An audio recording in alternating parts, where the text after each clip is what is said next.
Hey Clashers, Supercell just buffed the Super Witch Druid strategy even more, because the new Magic Mirror equipment is actually a game changer for this strategy. Typically you would use the Healer Puppet, but this Healer Puppet with ground attacks is sometimes a bit problematic with air defenses being located on the outside, so you have to kind of force delay your, well, Archer Queen ability, because otherwise the healers are getting generated inside that range of that air defense. Or the other option is that you're delaying things a little bit to make sure that you're avoiding the first air defense, but then your Archer Queen is too close to your Super Witch push, and well, the healers are just transitioning to their Super Witches and are going down because there are black mines typically inside the core of the village. So not that much value a lot of times. But don't worry, with the Magic Mirror, you can just completely bypass that. Those bonus Archer Queens are a huge game changer, and the important level you want to have this equipment on is level 18. That's the important thing. As soon as you have it on level 18, you're good to go. That's where the value is, because this means you get 2 clones from this ability.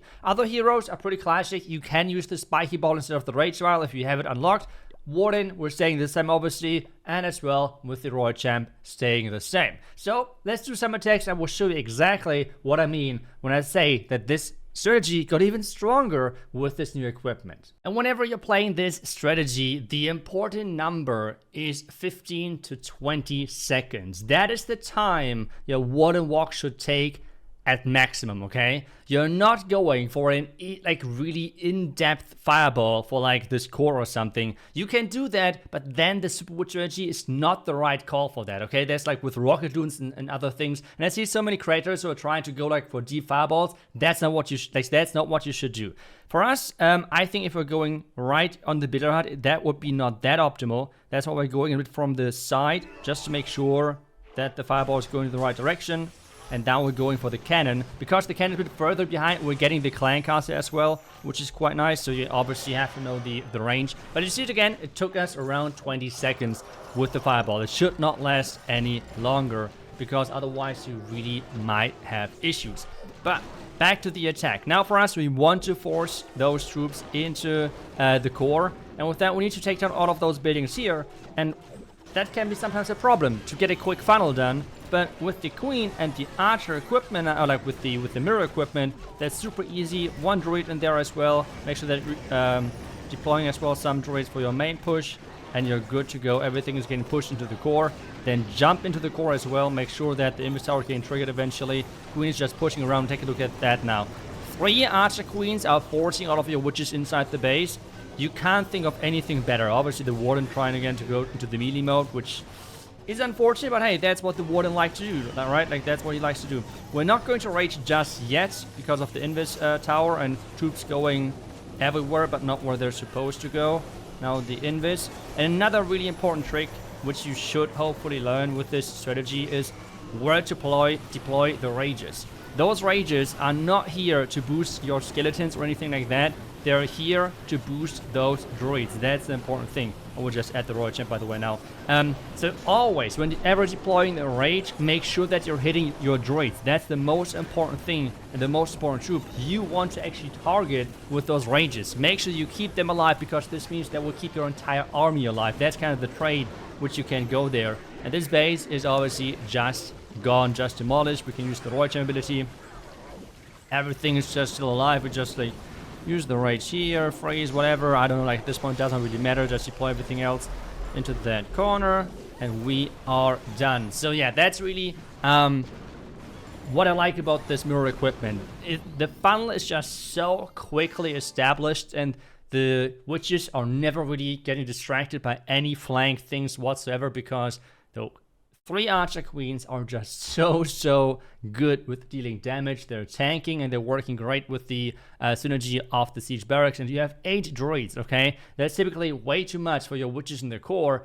But if you have now like 2 of them maybe to the outside to keep your Queen and her clones alive, that's just going to be magic for you and your approach. But hey, let's just keep attacking. Maybe we're going to find some other bases as well without Invis spell towers. Okay, again, the magic number is this 15 to 20 seconds. We have, typically I always go with the far side, and on this one, I think I would go just for the super cheap funnel on the Wizard Tower to get the Multi-Arch Tower as well. Maybe we can catch, I don't think we can catch any of the other heroes, but the funneling should be good enough to actually force our troops into this compartment, and we should have a pretty quick funnel on this side then with the mirror equipment, which with the heat up equipment might not be possible. So again, just get this fireball right away. And I know, a lot of creators will tell you, yes, that's not enough value, you will fail.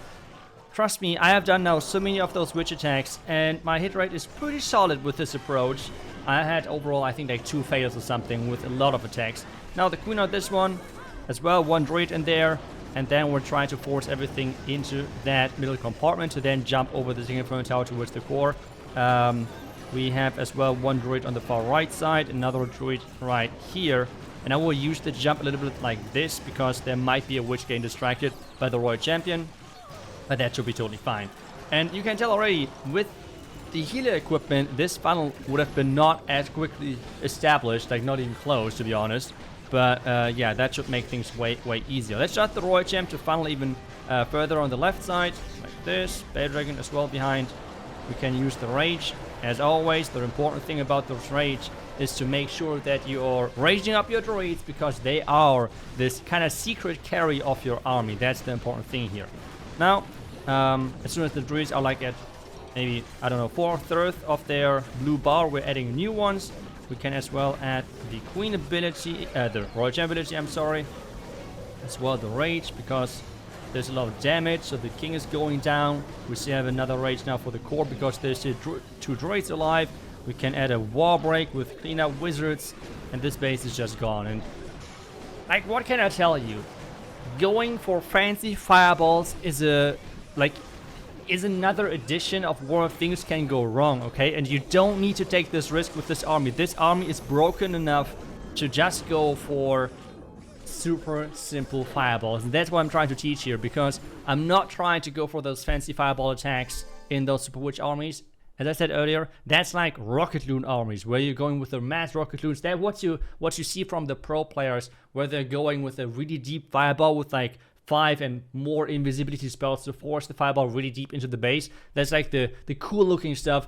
But as I've showed you already in the Climb Warlick video, Gaku tried it on me and he got a 1-star. So this can backfire horribly.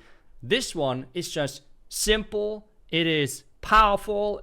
You literally can't fail. The only downside of this, where you don't see it that often in pro play, it's not the fastest attack. But I think most of you guys, and including myself, we're not playing tournaments, so we don't care about the time. We just care about 3 stars.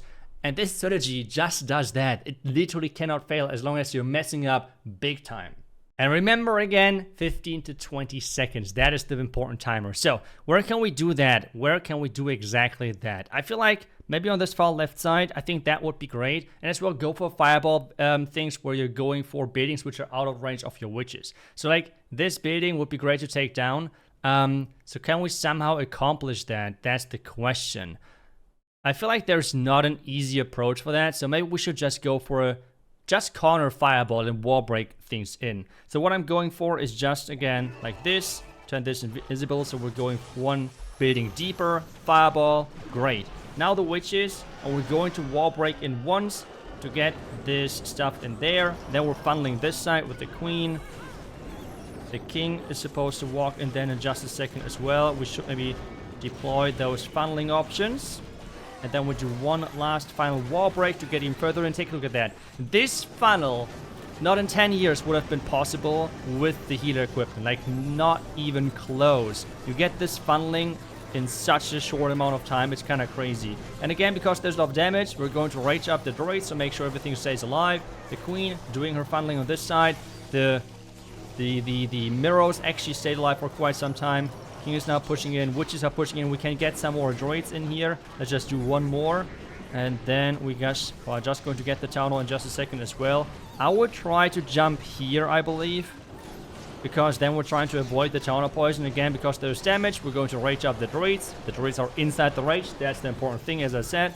And then we can as well add the royal gem on the flank. That's like the next important thing. But so far, like yet again, it looks really good. Let's just re-add another 2 droids, because the other droids are already doing nearly full with their blue bar, which means they're transforming in just a second. Another rage here. Maybe just the freeze here.